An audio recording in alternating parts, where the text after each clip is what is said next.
Okay, so welcome back.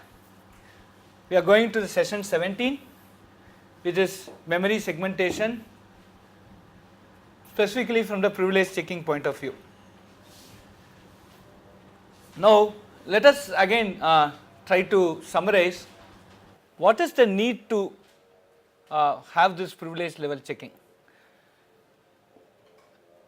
We will just list many of this, because at some point of time there could be a justification for doing certain things.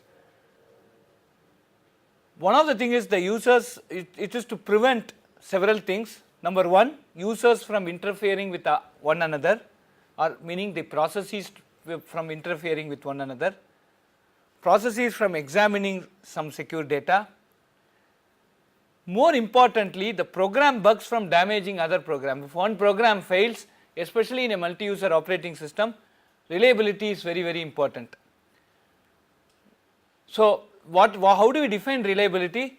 If one program fails, the other program should not be affected. It shouldn't know that something has happened like that. What is the relation between this reliability and security?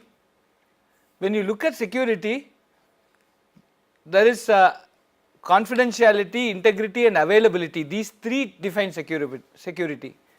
Now, if my system is not reliable, that is by crashing one program I can bring the system down, then it has some say on the availability. Okay. So, in some sense the isolation should not just be that I try to go and poke my nose into somebody else, but by a process killing itself or process trying to do something, it should not affect the entire system by bringing down the system. So, there is a relationship between reliability and security from an availability perspective, okay. And the program bugs should not damage the data. So, this bug, how do I define between a bug and an interference? Bug is unintentional, even without any intention, without any malicious intention, there should not be error that could happen. And the malicious attempts to compromise system integrity, again that is very, very important at this stage, and then accidental damage to data. So, all these things give us one slide of why I want to do this privilege level checking. So, one of the most important architectural aid to information security is that the architecture performs instruction by instruction or micro instruction by micro instruction a continuous checking by the processor on whether the application, any application that is running, is privileged enough to 1. Execute certain instruction, 2. Reference data other than its own, 3. Transfer control to code other than its own, right. And it is continuously monitoring, it is not that there is an occasional monitoring. And I think this is what we have seen by all that we covered in these sessions so far. I think we should be in some way satisfied that these three aspects are continuously being monitored by the architecture. If at all there is going to be a vulnerability, then it means that we have not understood the architecture properly, or we are not utilizing some of the features that it is providing to us, and that would be the case in many operating systems. Okay. So, when we actually go through the practical examples, we will practical training from starting tomorrow morning, we will talk about this in much more detail. So, to manage this entire stuff, every descriptor has a privilege level, that is bits 45 and 46 of your descriptor table. If you go back to the diagram that I have been showing on how a descriptor looks like, the 45 and 46 bits are the descriptor privilege level. So, I could have 4 privilege levels 0, 1, 2 and 3. Okay. Now, this means, to just repeat what I told several sessions before, every memory location will have a privilege level attached to it.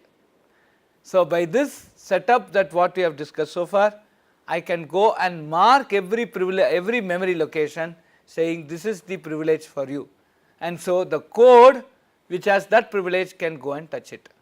The code which does not have the privilege cannot go and touch it.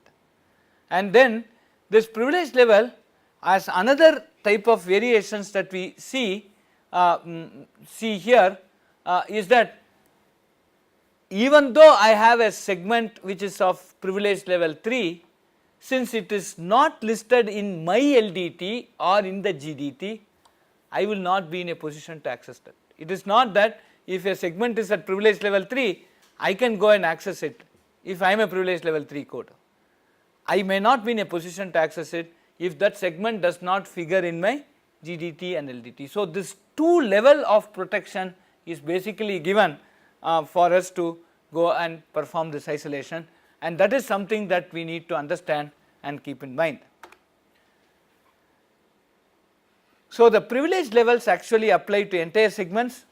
So, the privilege level is defined in the segment descriptor itself as we see, and the privilege level of the code segment determines the current privilege level. This is what we have been explaining so far. I am just recapping it, and I will recap it more number of times, at least 7 times, so that by the end of the course all of you know it by default. In the midnight when you are fast asleep, I wake you up and say what is CPL, you will be able to tell. So, that if I achieve that, that is my goal in this course. Okay. So, now privileged instructions, I am giving you a summary of these privileged instructions. We have been seeing LLDT, LGDT, LIDT, they are all privileged instructions, but then there are more privileged instructions. For example, HLT, halt, LTR, load the task register. So, all these, and moving data to control, debug and test registers, these are all segmentation and protection based instructions which are privileged. So, only a OS privilege level 0 code can do this. Similarly, setting and clearing an interrupt flag, right, in as, out as, these are all for the interrupt flags, these are all privileged instructions. Peripheral IO based instructions are all privileged. Please note that lot of things by which some external fellow can enter into your system, all those are privileged, right. For example, I want to do stealth, right, I have entered the system.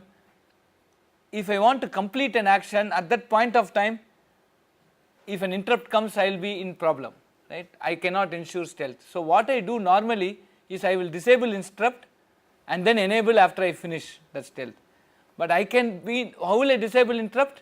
By set I or CLI, right, and enable it back by doing STI, but that I can do only if I am a privilege level 0 code. Please understand this. So, and so if I could not make to PL 0, then I get a reasonable amount of protection from lot of external poking, as you see. So, that is why I put this slide basically to tell you these are all the privileged instructions, right. The first two types of privileged instructions that we see here, namely the segmentation and protection based and interrupt flag, can be executed only when CPL equal to 0. That is, these instructions can be in code segment with DPL 0. Okay. Right? What do you mean by it's a current privilege level 0? There should be a code segment with DPL 0, which is that code segment selector is loaded into my CS and I am executing it, correct. So, this can be executed by privilege level 0 code, right. So, if I am not allowing, so please understand how we can approach security, right. If I am not going to allow creation of descriptors with PL0 other than the fellows who I have certified, right, then I can avoid lot of things. You are getting my point? That the implication of the last statement is, if I am not going to permit creation of descriptors with PL0 other than those which I have certified, right, then none of all these things are under control. You are following? So, how are these under control? Because they cannot be executed, they can be executed only by my code, and all those fellows with PL0 I go and hash it, I sign it, so that nobody can go and change that values, right. Then I get very good amount of security. I get very good amount of security. See, these are some things that that we need to keep in mind and we need to think about it, right. Beyond some point, security is art, right. It's not no more engineering. So if you know how to play a violin, you will do much good security than getting a good grade in this course, right. So it doesn't matter. So it's art, it's more of imagination. But please note that this is a point here that we need to note, right. So creation of descriptors with privilege level 0 is something which is very important, right. And all the privilege level 0 descriptor are signed. I know what they will do and they are secure. Then many issues we can solve, right. Similarly, IO instructions, that is the last of those instructions. Please note that IO based privilege instructions are executed only if the current privilege level is less than or equal to the IO privilege level flags in the E flag registers, right. So the E flag actually becomes very important. To add to the security, the POPF and POPFD instructions. What is POPF? Popping off the flags. That is for the normal 16-bit flag in the 8086. POPFD is 32-bit extended flags. So what you can store the flag and then you can we can retrieve the flags. Where do I store the flag and where do I retrieve the flag? When I am doing task switching, right? There is in the task state segment there is one thing for the flags register. Do you understand? Do you remember? Did you notice? Right? So let us go back to that 1 minute. Yeah, so now you see there is an E flags here. Okay. So what I can do is the E flags come here. Now it is in my task state segment. If somebody can go and change that value there and you again go and reload it there, then you can start doing IO operations, right. If I make it IOPL is 3, then any code can do that IO operations. But so this POPF and POPFD type of instruction, which is going to write and read from the E flags, which load values into the E flags, shall not touch the IOPL flag bit or the IF bit, right, the interrupt bit, if interrupt flag bit, okay, if your CPL is greater than 0, right. So unless I am a privileged code, even if I try to write into the E flags register, that IOPL I can't change. IOPL and the interrupt flag can be changed only if I am PL equal to 0. So please note that PL equal to 0 is very powerful, and if you are very careful about entry into PL equal to 0, the x86 architecture can provide you very good amount of provision, rather than talking about lot of other things like no, I'll add hypervisor, that thing, this, that, and like the shameless age, right, as I told you yesterday, you sell a operating system, along with this you sell security patches for it. Rather than doing that, if you are going to have a very good way of developing the system where PL0 is treated with lot more respect then with less entry, I think we will get much more from the Intel system. Please understand, and all these things have come up in this architecture. Why I am very fascinated personally by this is that all these things have come up in this architecture much before people realized about information security. These are existing, these are something which were available in Turley's book some 20 years before, okay, 25 years before, at least to my knowledge, and he has written that book much earlier. So this is very important, and these have come up with lot of thought process. So, but unfortunately the software era has neglected these things, and that's why we are here, okay. Type 2 privilege checking is about referencing data other than its own. So please note that load a selector into a DS, ES, FS and GS if and only if the maximum of your RPL comma CPL is less than or equal to DPL, okay, right, okay, right. Now what is RPL? Request privilege level, where it will be?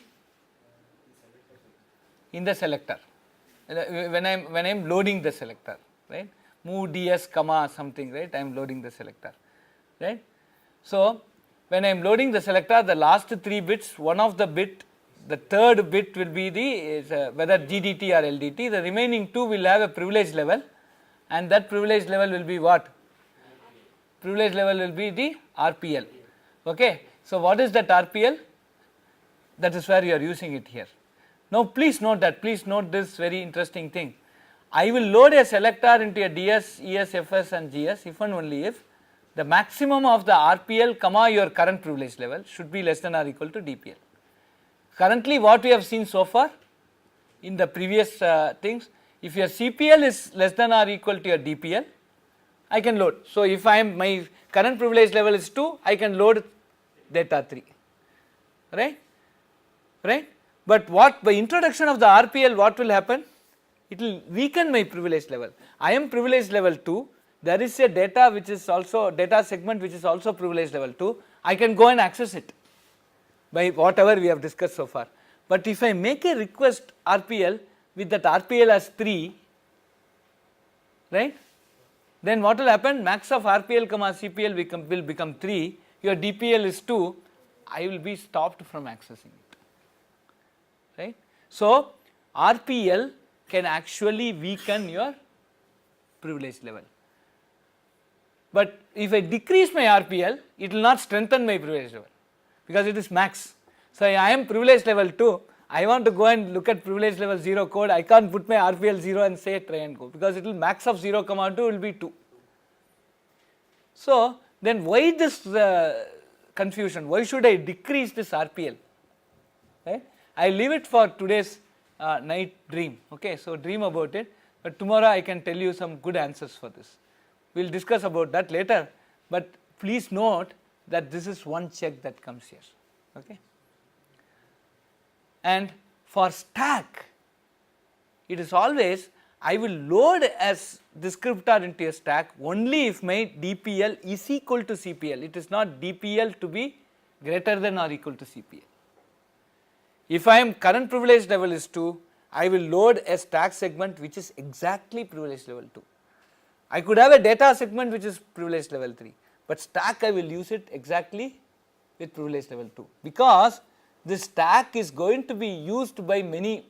I could have interrupts, I could have different things. The stack is vulnerable to be shared, and if at all some other privilege level code gets access to my stack in some form or other, then I will be in a bigger soup. So with respect to stack, which is the way by which many information leak from one process to another through interrupt service routine or not erasing the stack, etc. We now clearly see that I will load a stack if and only if the DPL should be equal to CPL. It is not that greater also. So I have a bigger privilege level checking for the stack, right. All these are in addition to the rules for loading segment selectors that were stated. I am sorry, I do not have the slide number. These were stated in the previous session, right. We stored lot of type 1, type 2, type 3 checking, right. These are all some additional checks that is happening in addition to what we have done in the past. Okay. Okay. Now the next thing is this is all about data. Now the next thing is about privilege checking, right. Now I can transfer control to code other than its own. See, I jump to my something within my code segment, that is called a short jump. Short jump means it is not that it is the way we, it is not that I just jump within some reasonable offset, right. That is one notion that exists. Short jump means next instruction, next to next instruction. It is not like that. Short jump is within my own code segment I jump, it is called a short jump. My code segment can be even 4 GB in size, okay, but it is a short jump. what is a long jump? I go and do a jump into somebody else segment, that is not my own, okay, right. I go and jump into somebody else jump. I go and call some routine in somebody else segment or some other segment. It need not be somebody else, but it can be some other segment. Then it becomes a long call or a long jump.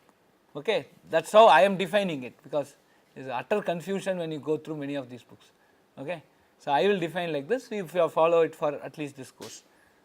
I hope you are not going to write an examination based on this course other than what I am going to set. So, I will stick to this, okay, right.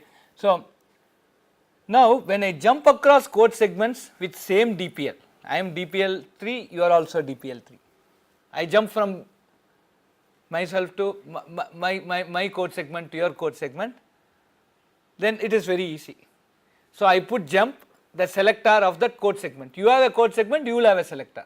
That code segment selector colon whatever offset of the instruction from the start.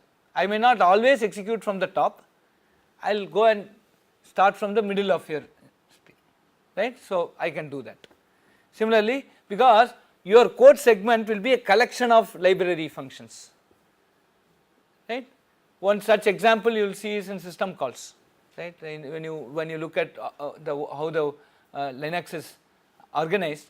So, you may have several functions put into one code segment, right. So, depending on which function I want to execute, I will use the same code segment, but I will go into different offsets there. Do you understand this? So similarly call, I call into a particular code segment and within I have an offset of instruction from start of that new segment. Okay. So when I am going to jump between code segments of the same privilege levels, I just do this, right. There is nothing, no hullabulla in this, okay. I can do this, but note that code segment, that whatever selector, that code segment should be accessible to me. It should be either in the LDT or in the GDT, right. So the operating system can say that whatever I can access, those are the things they will put in the LDT and make it available in the GDT. Some things which I do not access, they will not put it in the GDT, they will put in the GDT with other privilege levels and vice versa here. So that way this becomes a, I can have a good check on where I can go from me, right. The above jump, call and return may be used. So to move between code segments provided the destination segment is a code segment and it is defined with the same privilege level and it is marked present, correct. So I can use jump, I can use call, I can use return back, right, after call. All these things I can do if when I am executing, my privilege level is equal to the target jumping privilege level, and that is also a code segment with executable permission, right. In the type, you saw, right, execute, read only, execute, etc., and it should have the same privilege level and it should be marked present, okay. So why I am making all these statements is tomorrow when you will be asked to write a segment descriptor, okay, then only you will understand the complications there and you will also understand many intricate details about this, and these are all very, very important there.